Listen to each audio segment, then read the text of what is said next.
Hey YouTube, how you doing? It's John Wilkins. I'm your core coach. It's actually John Wilkins, the core coach. All right. Why am I called the core coach? You're called a core coach because that's what you train your core, your foundation, and that ultimately builds up your strength. And without a foundation, you can't get stronger. Right. Is there a foundation with anything? Yes. If I was painting my house, do I put a base coat on first? Yes. Do I have a foundation on my car? Yep. Chassis. Do I have a foundation on my house?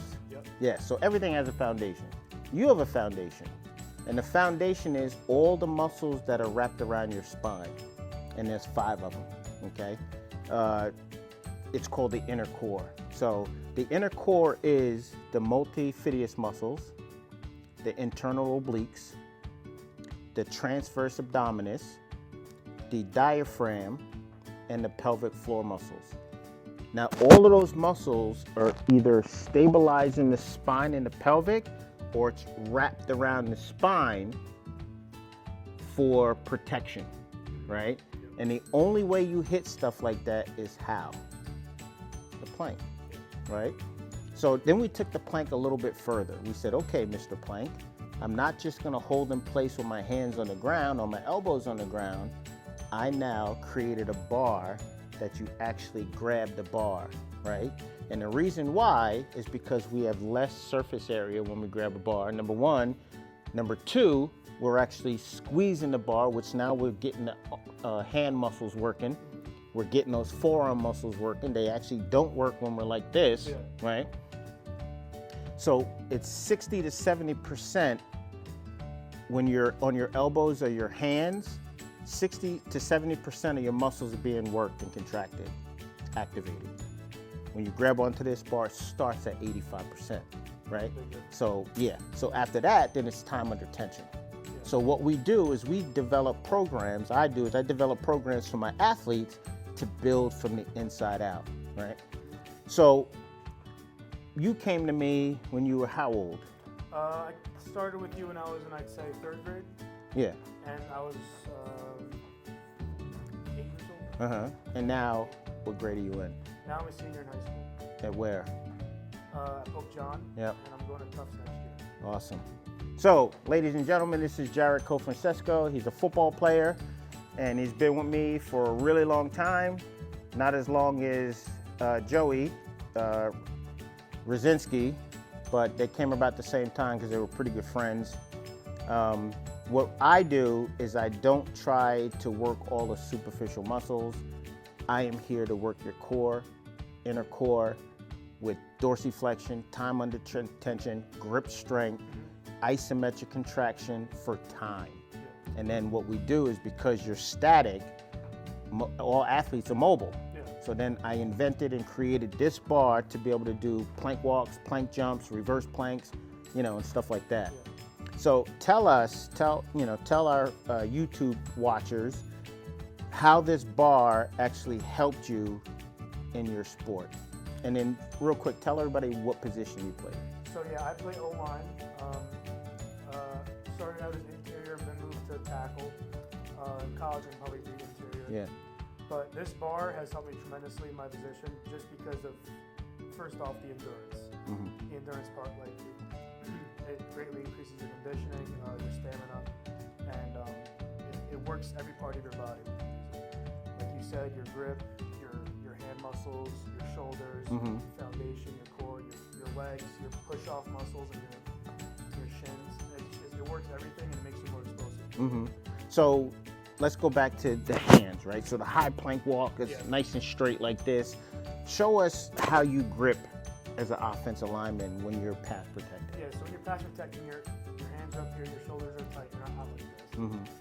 You're like this, and then you punch like that. Right, and then once you punch, what are you doing after that? You extend. Extend. And what are you trying to do? You're trying to work leverage. Like if he decides to go this way, your feet got to go with it, your body's got to go with it. That's the transverse abdominis, is when I rotate and move and still be able to maintain that strength. Has that helped you? Yeah, greatly helped me. Like you said, this was working like all those core, I forget the names of them, all those core interior muscles that is needed to, when a guy moves or is rushing on the outside, to keep your feet moving. as well as keeping your hands extended and arms up. Mm-hmm. And it's funny, you were offense all of, the time that you played football, and then all of a sudden, they stick you at defense too. Yeah. Now, this thing helps your anaerobic threshold, right? So if you're not anaerobic, you ain't playing football. Yeah. And most people go jogging to get ready for football. Yeah. Now you got to do bursts of speed, bursts of starts and things like that. So anaerobically, how did that work out for you? Yeah, so a football play is usually 7 seconds long, and this is not like taking a jog. Yeah. This is like short, explosive movements that is very similar to football. And I'd say defense is arguably more tiring than offense, on the offense, at least on the line, Right. in my opinion.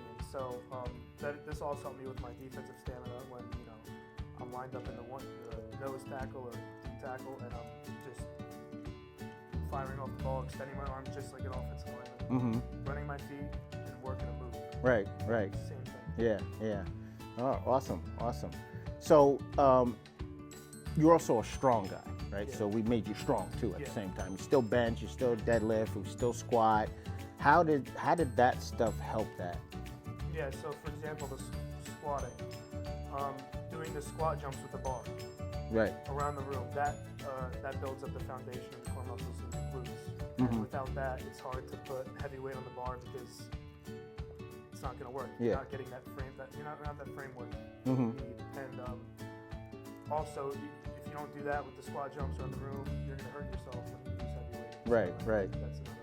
And I think it fixes a lot of stuff too, because when we started squatting and getting up in strength and stuff like that, you always felt your knees, Yeah. And not many people can actually tell you or show you in your alignment when I squat down, why does my knee hurt? And typically what we do is we fix the hip range of motion, right? And we work on the dorsiflexion because we need that tibialis muscle strong to stabilize you from falling backwards. And then most people cock the glutes back like this, and then they roll the bar up on the top of their spine instead of on the shoulders, right? So that's all range of motion stuff. So what we did was we stripped all the weight back off and we started light and we worked the squat below parallel, giving you that range of motion. We did all those seated snatches where the snatch squat, where we get in the snatch and we squat up and down without you standing. You know what I mean? So now as a center, because hopefully you'll be center next year, you have to actually read and sit in that low position with your chest up, right? Exactly.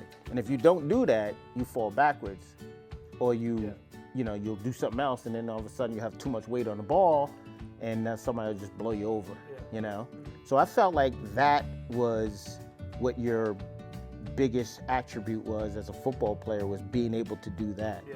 So when I actually saw that you switched to tackle, I was so upset. You know what I mean? It's like helping out the team, but I'm out of position. You know what I mean? So.